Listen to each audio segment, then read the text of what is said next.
Gotham Knights has an let's see. unexpected philosophy at its heart.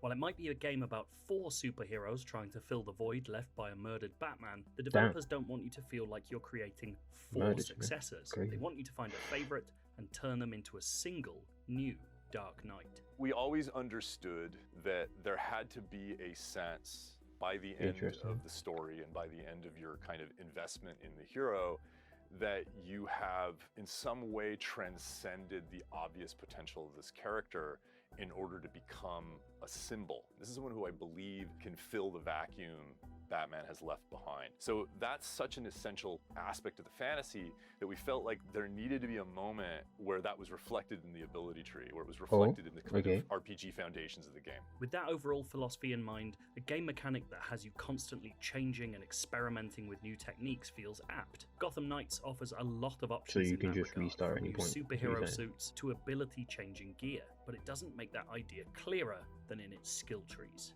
The main abilities that you see on the ability tree are abilities that you unlock after you've earned ability points, and that's something that's a natural function of level. Probably more usable one standard RPG way. You big get bosses, XP, you level up, you get some ability points, and there's dependencies and prerequisites like you would normally see in an action RPG, but that is the gating mechanism for those abilities. You're spending points, you're deciding where you want to spend them. Of course, with 4 different heroes, you're likely to want to experiment, and the game accounts for that without feeling like you're leaving anyone behind while not playing with them. Obviously, we're a multi-protagonist game, and we expect that a lot of players are going to kind of identify fairly quickly that, okay, I like this hero, this character matches my style of play, I'm invested in their progression and in their evolution, I want to play that character for a long time. That said, there is there's 3 other heroes that you may decide at some point it would be interesting for you to try, and that you want to be able to jump into playing without feeling like you're being penalized or need to go back and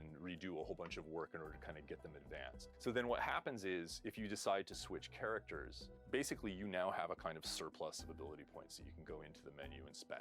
You sit there, you'll allocate them, you can look at the whole ability tree, you can decide what you want to have access to. The skill trees themselves are made up of a mix of ability or stat-changing upgrades, but the paths they take you down are purposely varied, allowing you to build different versions of the same hero. Batgirl can specialize in one-on-one melee combat, but she can also focus on hacking abilities or survivability. Nightwing can build on his acrobatics, but can also offer massive buffs for co-op play. Robin can improve on his preternatural talents for stealth, but he could equally work on tech that helps provide decoys or enhance elemental effects. In this footage, we're showing off all of Red Hood's trees in their totality. So the marksman tree is kind of just fits me perfectly. It's really about dealing more damage at range. That skill tree focuses mostly on damage per second and rewards for shooting and rewards for taking the time to use precision aim. The brawler skill tree is about melee combat, but more importantly, it's about powering up the fact that Red Hood is our largest character, and he's got the best grab and throw mechanics.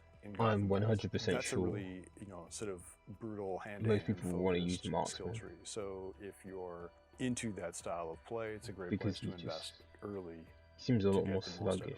The Vengeance tree is essentially reflecting Red Hood's rage in different ways. He can be an intimidating character. It's sort of about leveraging parts of his personality and embodying them as abilities that allows him to be more frightening and to deal more damage against certain types of enemies that he is truly angry inside about. Now, you may have noticed that there's a 4th tree on that list, Knighthood. Perhaps the most interesting of all the ability options, Knighthood is available for every character and represents a moment of self-actualization where your hero has worked out how they can become their own Dark Knight, rather than just a new Batman.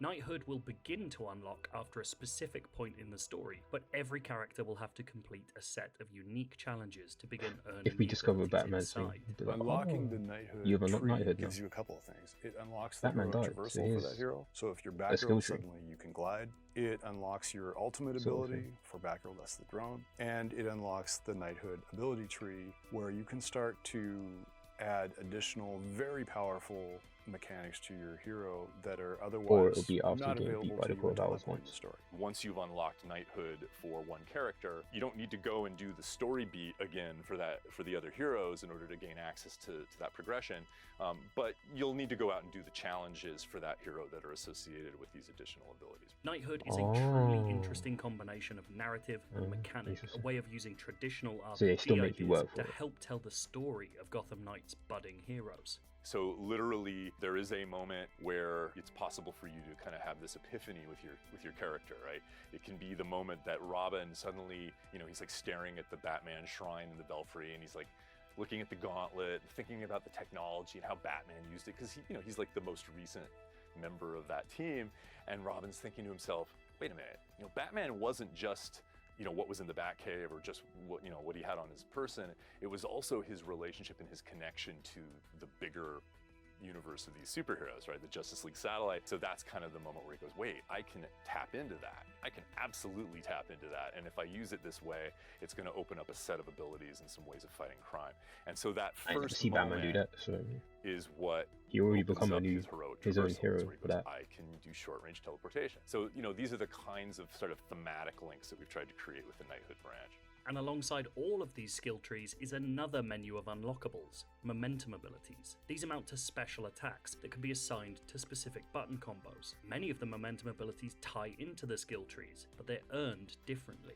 In the case of the momentum abilities, you're getting those by engaging in challenges in the world. When you look at the momentum ability breakdown, in order to unlock that, I just need to don't do like the fact they keep showing Red Hood.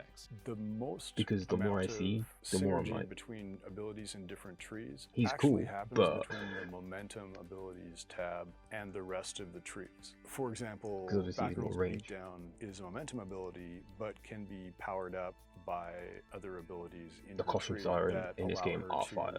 Like, do it more unironically. effectively and with piercing damage, which the ability doesn't usually have at the start. See, The look, developers' show more goals with all Batgirl. of That's these what I'm trees saying. Isn't just to tack on RPG mechanics to an action game, but to provide a legitimate They're really sense trying to that bank your on heroes Red are Hood growing on learning, people, changing 'cause throughout the course of Gotham Knight's story. As a player, you're being asked to help create your own versions no one of likes those that heroes, mystically. and the team doesn't want you to simply be able to fill out an entire skill tree on your first playthrough, encouraging you instead to pick and choose carefully. If you're playing through Gotham Knights in a regular way, so I'm going after all of the main story arcs and I'm not going to do that. arcs, I will have unlocked most but not all of the skill trees. Yeah, I'm not doing So that. your choices are always going I've to never matter played a game like that. as you, at least as far as what it takes for you to beat the story.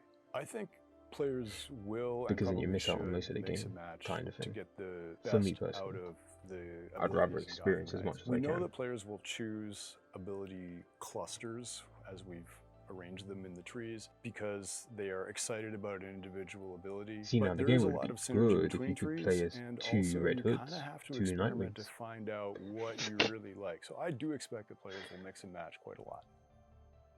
If you want to know more about Gotham Knights, we have got tons for you in this month's What I IGN want to know more first about is campaign, Nightwing. including the first 16 minutes Give of me, gameplay like, and how Gotham 5 was minutes built extra as a brand gameplay new for city Nightwing, and I'll be happy. 400 years of history.